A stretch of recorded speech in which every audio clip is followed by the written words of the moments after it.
A gang of 5 rescued cheetahs have just spent their first night in the Okanjima Wildlife Reserve. This morning, Africat's Rescue and Release Officer, Dave Houghton, is checking on them. Along with Director of Welfare, Carla Conradi, and Field Coordinator AJ, Dave is responsible for the cheetahs' safety in the reserve. Dave's using telemetry equipment to get a fix on the cheetah's location. I think they're probably close to the road up here, AJ, a bit, so just keep going slowly, because they're quite close according to this.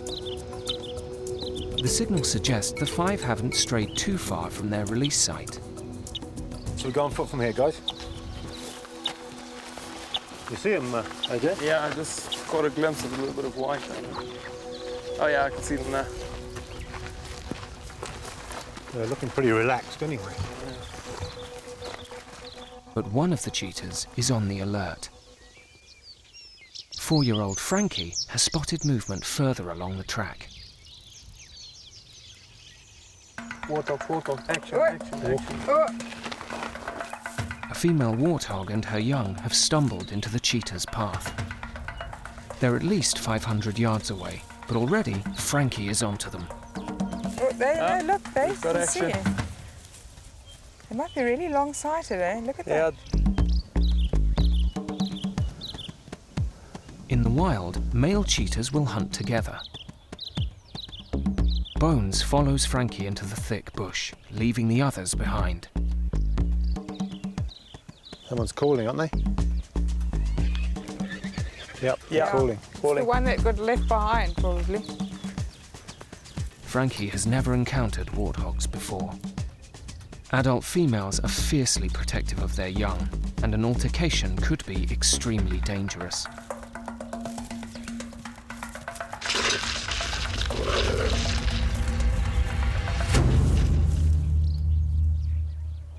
One of the mothers actually the warthogs got separated from the youngsters, and we think that those 2 cheetahs have gone in to see if they can find them. So we need to kind of get up there as quick as possible. And we've got a cheetah here now, 2 cheetahs on the right here now. The adult warthog is nowhere to be seen, but Frankie has successfully brought down one of her young. Oh, poor piggy. Poor piggy. Piggy dead? No, not yet. It's a youngster. But he's got a proper throttling hold on his throat. Yeah. Cheetahs kill by suffocating their prey, clamping their jaws around the throat and windpipe. Frankie seems to know exactly what to do. Come on, you put I left, know this is not supposed to be the reaction. I just can't handle seeing poor piggy. It's all over, and Frankie takes his prize to the shade of a nearby tree. Well, you know, that's the thing they normally have to learn from their mum, that throttling. I mean, you got it straight off then, which is good. Cheetahs expend huge amounts of energy when hunting, their heart rates climbing to 150 beats per minute during a high-speed chase. Frankie is clearly feeling it. Well, Frankie is still exhausted by the sounds of it. I'm still trying to catch his breath. And Bones is waiting for Frankie to let go, and he thinks he's going to try and steal it. The 5 have been in the reserve for less than 24 hours. They've already made 2 kills, and this is Frankie's first. Frankie still hasn't eaten anything. Nothing. I hope he's okay. Oh, he's fine. You just think he's Panting. completely overwhelmed by the whole thing. That is his first kill ever. It is his first kill ever. Frankie's either still recovering. I mean, he's still panting fairly hard there. And Bones is just taking full opportunity because he's a pig.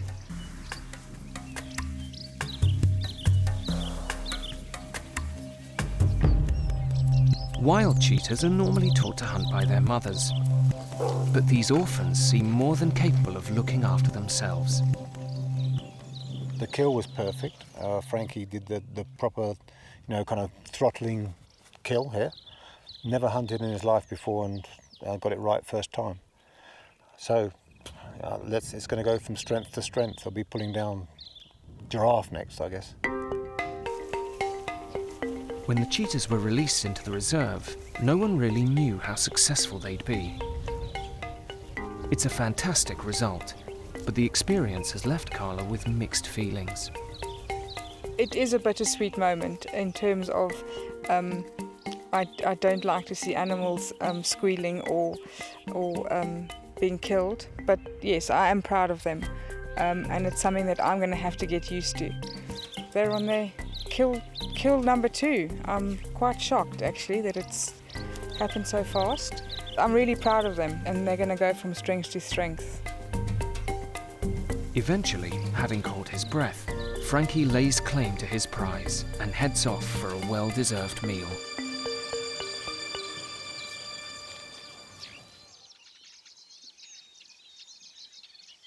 To live on the Okanjima Reserve is to share your home with the wild. Round the gate, round the gate. There we go. Come on. From the cheetahs through to wild jackal-pup Bandit, who has taken up residence at her house, Carla is surrounded by animals. But she wouldn't have it any other way. Living with animals is become a part of what I do. I certainly couldn't go back to living in a house in Cape Town, maybe with a cat and a dog. I don't have children. My animals are my children, and there are over 100 of them at the moment, so it keeps me fairly busy. No, there's no ways I could go back to that sort of lifestyle. Along with Bandit and the cheetahs, there's another group of animals that both Carla and Dave have grown incredibly attached to.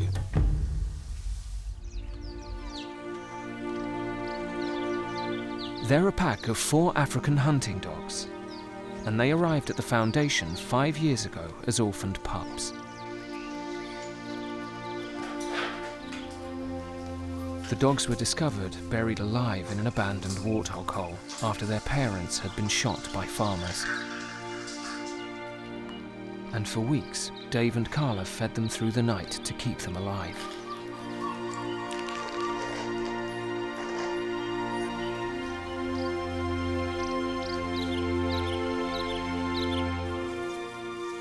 The dogs now have the chance to join the cheetahs in the reserve, and preparations have been going on for quite some time.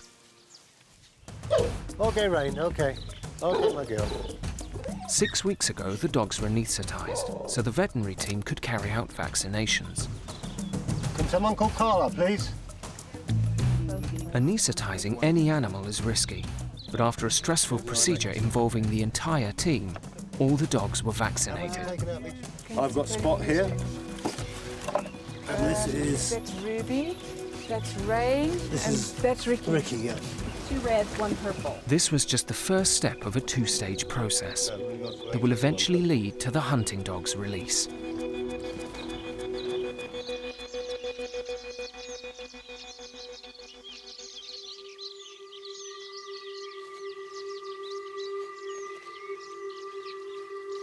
The Okanjima Wildlife Reserve is home to a host of different species. And if everything goes to plan, there could soon be another. The Africat Foundation's pack of 4 hunting dogs are scheduled for release in the coming weeks.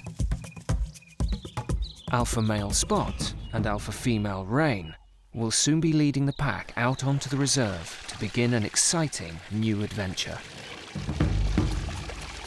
This morning, Dave is on the east side of the reserve, checking out the release site. Having cared for the dogs since they were just days old, Dave wants to give them as much help as he can in the days leading up to the release. We're just coming up now to what's going to be, for our dogs, the big wide world. It's like leaving home for the first time. These guys have led a pretty cosseted life, and they're now going to go and face the dangers of the world. I've seen them hunt a mouse. This is as big as they've hunted.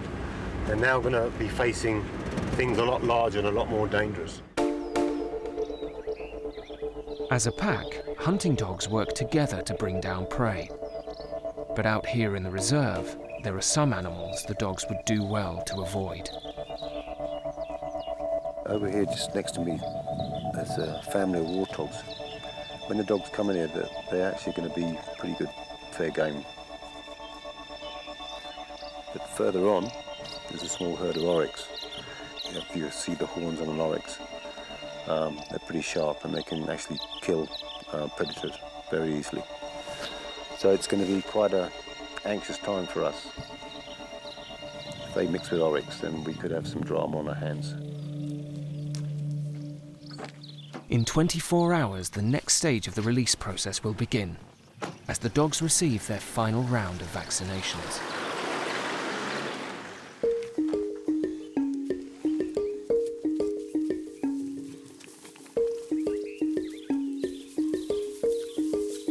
Ruby girl. Where's the Ruby girl? Where's the Ruby girl? Come. Hey? Back at base, the dogs are getting one last meal before Dave and Carla have to say goodbye to them. Do you want to just call them and let them in? Yeah, just call them and let them in. Here they come. Here, puppets. Hello. Hello. Hunting dogs are social animals with strict hierarchies, and in this pack, 5-year-old Spot is the alpha male. Spotty dog, come. Come. There's a good boy, he's a there's a boy. Hunting dogs are sometimes called painted dogs because of their distinctive markings. And Spot was named after the white mark on his back. The alpha female is Rain, with her sisters Ricky and Ruby coming bottom of the pecking order. They're all lining up there, hungry and waiting. As you can hear, they're really vocal. Hunting dogs will often rally in a noisy greeting ceremony before a hunt. And when a kill is made, there are strict rules over who eats first. They love their food. They eat really, really quickly, so you've got to be fast. In the wild, only the dominant female will breed. The rest of the pack do the hunting and are responsible for feeding the young. There goes Rain with the food. She's run away with it. In this case, alpha female Rain eats first. Submissive Ruby will have to wait. Poor old Ruby there is going to be last. She's one of the lower females, so what she'll do is she'll wait until Rain has had her full, and then she'll go for the scraps. The dogs have been under Dave and Carla's care since they arrived at just 3 weeks of age. Raising them was a huge challenge, but saying goodbye will be just as difficult. These dogs are now 5 years old, so we've raised them for 5 years. It wasn't something we planned on. You know, we just got phoned and asked if we'd take them. And they were a real handful, an unexpected handful. It was hard work, but we really grew to love them, and it's quite scary putting them out there in the wild. If all goes to plan, the dogs will soon be in the reserve and fending for themselves. After watching them grow up at the foundation, Dave and Carla will soon have to follow them from afar. It's not going to be for much longer that I can sit here lying watching them do their thing. So I'll treasure it while I can.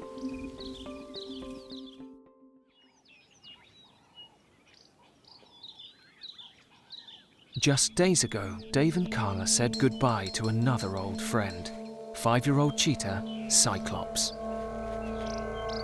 It was an exciting day when Cyclops was released into the reserve after 18 months in captivity. He started his long journey, so hopefully from here on it'll be good news, and if he does as well as the other guys, then we're really rocking and rolling. Cyclops avoids human contact whenever possible, and since he was released, the team have struggled to get a close look at him. Cyclops? Can you still see him? No. Cyclops? Cyclops only has the use of one eye, and there's a concern it might be hampering his ability to hunt. If he's unable to sustain himself, he might have to be withdrawn from the release program. Dave is beginning to get worried. It gives us sleepless nights when we can't find them. I wasn't here yesterday. Carla went out and she spent most of the day looking for him and didn't find him. So, you know, she's the one who worries the most. So she had more of a sleepless night than me. But I'm pretty sure we'll find him. It's just that, you know, it's a big place. We don't know the roads too well. We're just learning them now, just by driving them. You know, we see a new road and we go down it, and then we know where it goes. Yesterday, Carla picked up a faint signal more than 20 miles from Africat's headquarters at the western edge of the reserve. Ah, good. Dave has returned, There's a faint signal there. hoping that Cyclops may have remained in the area. The direction we're going. So, we're obviously heading the right way. Now we can get a bit closer and try again. It's kind of a catch-22 situation, you know. We want him to go wild, but we need to see him, so we don't want him to go wild just yet. After more than 3 hours on the road, the signal gets stronger. He's in there somewhere. What I'll do now is just leave the car here, and then I don't think he's far in.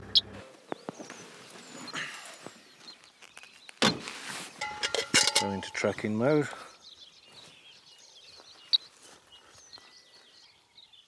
Straight ahead.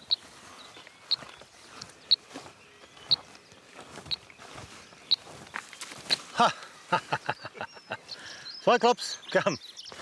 I told you it was straight ahead. In the wild, the cheetah's distinctive markings provide excellent camouflage, allowing them to stalk prey to within 20 meters before a chase. Come on, boy. Hey. Look. Come on. There, you watching? Come. Come. Come on. Because he's only got the one eye, I have to make sure he sees the bowl go down. Obviously, he hasn't got binocular vision like everybody else. Here he comes now. So we'll just have to make a point of showing him very plainly. Here he comes. As Cyclops approaches, Dave is able to finally assess his weight.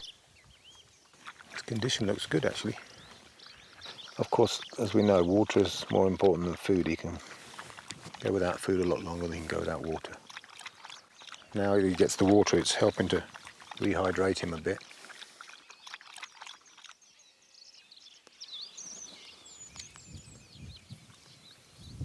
Look at his little face, bless him.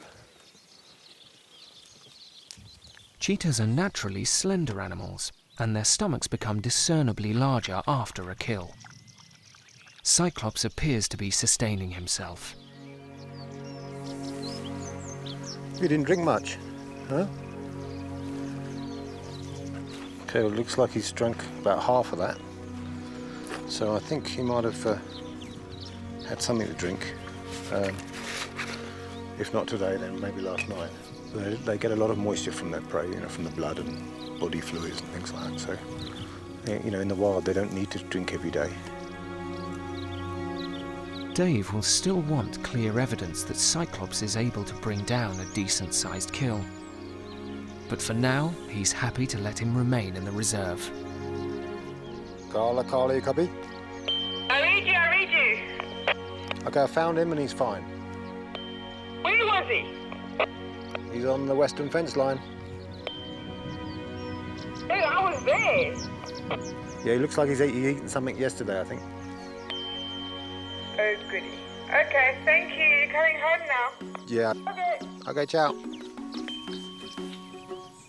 After giving everyone the runaround, Cyclops is beginning to prove he can survive in the wild. And what's more, his behaviour suggests he's a much more content cat now he's on the other side of the fence. You know, one of the reasons I do this job is to get these animals back out where they belong, and to see a cat as relaxed as that, when, as you know, when he was in captivity, he was quite a wild cat. And, I mean, you'd never see him, he was hiding behind everything. But now he's in his element, and he obviously feels, you know, a lot better being in his element and a lot more relaxed. And that's basically why I do this job. Cyclops still has much to prove before he can go back into the wild. But every day he survives out here in the reserve, he's one step nearer to freedom.